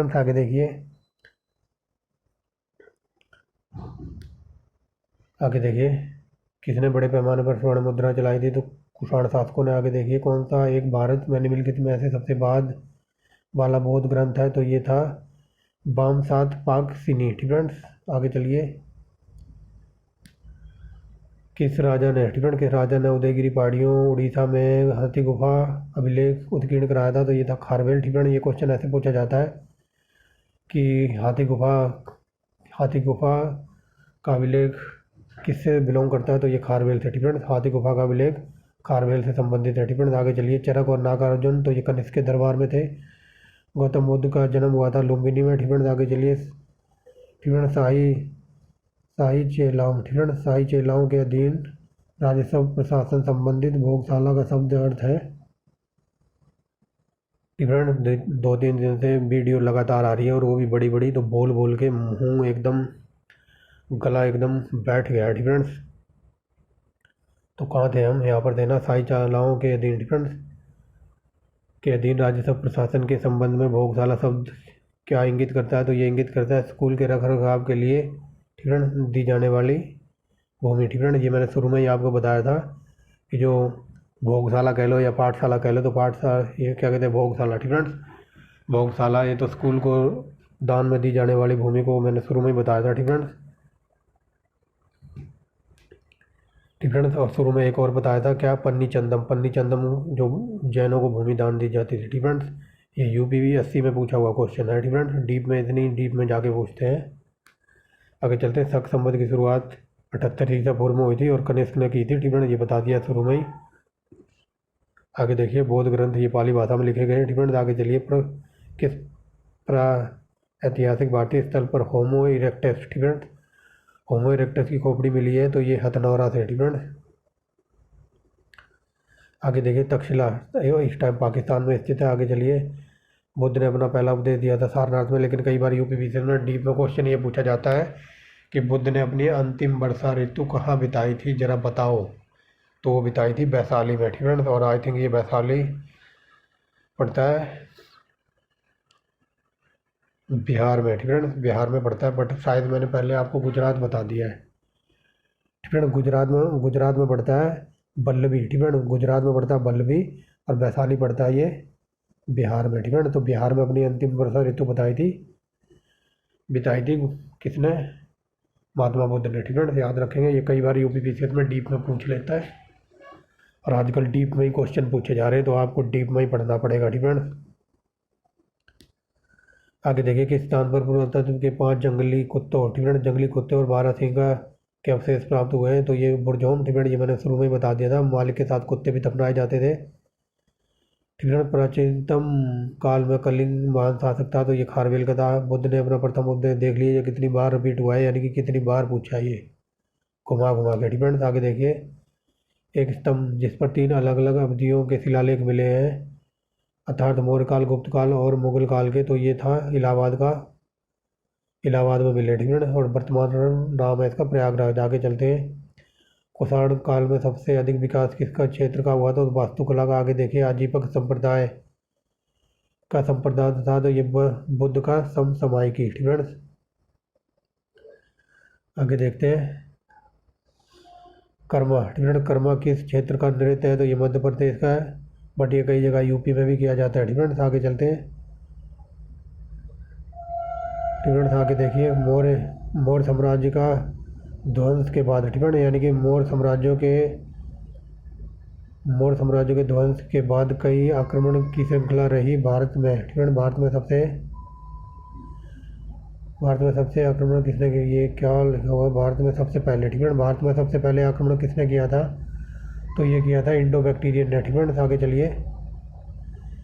भारत सरकार ने, ठीक है, भारत सरकार ने किस शासन से अपना प्रतीक चिन्ह लिया, तो अशोक से। आगे देखिए। रणकपुर, ठीक है, रणकपुर में प्रसिद्ध मंदिर एक डैश मंदिर है, तो ये जैन का है। ठीक है। रणकपुर में प्रसिद्ध मंदिर जैनों का है। आगे देखिए। लाल चेल, ठीक है, लाल चेल के नाम से प्रसिद्ध वह शासक कौन था जिसने पत्नी के मंदिर का निर्माण कराया था, तो ये था सुनुगोट्टनम। ठीक है। आगे चलते हैं। अलेक्जेंडर, ठीक है, अलेक्जेंडर और पोरस की लड़ाई हुई थी झेलम नदी के किनारे। मोती मस्जिद इन विरासत स्थलों में से किस स्थल पर है, तो ये था, ठीक है, ये मोती मस्जिद लाल किले में बनी हुई है। ठीक है, ऐसे याद रखना, और बनवाई थी औरंगजेब ने। ठीक है। आगे चलिए। तमिल भाषा में शिल्पाधिकारम और मणिमलकलई किस धर्म से संबंधित है, तो ये थे बौद्ध धर्म से। ठीक है, संबंधित। आगे चलिए। सिकंदर का शिक्षक कौन था, सिकंदर का गुरु था अरस्तु। बिंबिसार किस राजवंश का राजा था, तो हर्यक वंश का। ठीक है। आगे देखिए। कौन समयुगीन व्याकरण रचना, ठीक है, व्याकरण रचना सर्वाधिक महत्वपूर्ण रचना मानी जाती है। ठीक है। यहाँ पर पूछा संगम युगीन, तो संगम युगीन में था तोल का पीएम। ठीक है, तोल का पीएम। आगे चलते हैं। आगे देखिए। ठीक है। 398 नंबर। उन स्तंभदार भवनों को क्या कहते हैं जिनमें बौद्ध भिक्षु पूजा करते थे, उनको कहते थे चैत्य। ठीक है। क्वेश्चन ये पूछ ले, बौद्ध भिक्षु पूजा करते थे, उनको कहते थे चैत्य। ठीक है। लेकिन एक बार यूपीपीसीएस में यहाँ से डीप में पूछा गया था कि चैत्य और बौद्ध विहार में क्या डिफरेंस है। ठीक है। तो चैत्य तो इनके पूजा स्थान था। ठीक है। बौद्धों के पूजा स्थान जो भिक्षु पूजा करते थे उसको कहते थे चैत्य, और बौद्ध विहार उनको कहते थे जहाँ पर ये बौद्ध भिक्षु आराम करते थे। ठीक है। आपने देखा हुआ है कि बौद्ध विहार में जो ये बौद्ध विहार बनाए गए थे। जो कई राजा थे उन्होंने पत्थरों को कटवा कटवा कर बौद्ध विहार का निर्माण कराया था ताकि ये बौद्ध भिक्षु आराम कर सकें डिफरेंस। ये डिफरेंस का कई बार क्वेश्चन पूछ लेता है कि बौद्ध विहार में ये भिक्षु आराम करते थे और ये भिक्षु जहाँ पर पूजा करते थे उसको कहते थे चैत्य डिफरेंस। एलिफेंटा की गुफाएं ये पड़ती हैं महाराष्ट्र में और महाराष्ट्र में पड़ता है मुंबई डिफरेंस। आगे चलते हैं। राजवंश लास्ट क्वेश्चन है, राजवंश में किसका उल्लेख संगम साहित्य में नहीं हुआ है? तो ये कदम्ब का डिफरेंस। तो फ्रेंड्स ये थे हमारे 400 क्वेश्चन डिफरेंस। बहुत ही मेहनत लगी है वीडियो बनाने में डिफरेंस, तो आप थोड़ा सपोर्ट करो, चैनल को सब्सक्राइब करो, वीडियो को लाइक करो डिफरेंस। ये बहुत ही वेरी मोस्ट इंपॉर्टेंट क्वेश्चन है जो इस साल CHSL MTS और CGL के जो एग्ज़ाम वगैरह हुए हैं तो वहाँ से मैंने उठाए हैं डिफरेंट। कई क्वेश्चन रिपीटेड हैं तो वो रिपीटेड बार बार पूछे गए हैं एग्जाम में, इसलिए रिपीट हुए हैं डिफरेंट्स। तो RRB NTPC railway group D के लिए और UP लेखपाल और हरियाणा HCS वगैरह का जो एग्ज़ाम होने वाला है तो हर जगह ये काम आएंगे क्वेश्चन डिफरेंट्स। तो वीडियो अच्छी लगी हो तो लाइक एंड शेयर करना, सब्सक्राइब करना। मिलते हैं नेक्स्ट वीडियो में। और आने वाली जो वीडियो होगी मेरी नेक्स्ट तो उसमें हम पढ़ेंगे मध्यकालीन भारत डिफरेंट। ये थी प्राचीन भारत, मध्यकालीन भारत पढ़ेंगे तो उसके भी हम 400 क्वेश्चन लगाएंगे डिफरेंट आने वाली वीडियो में। तो thanks for watching the video and bye bye.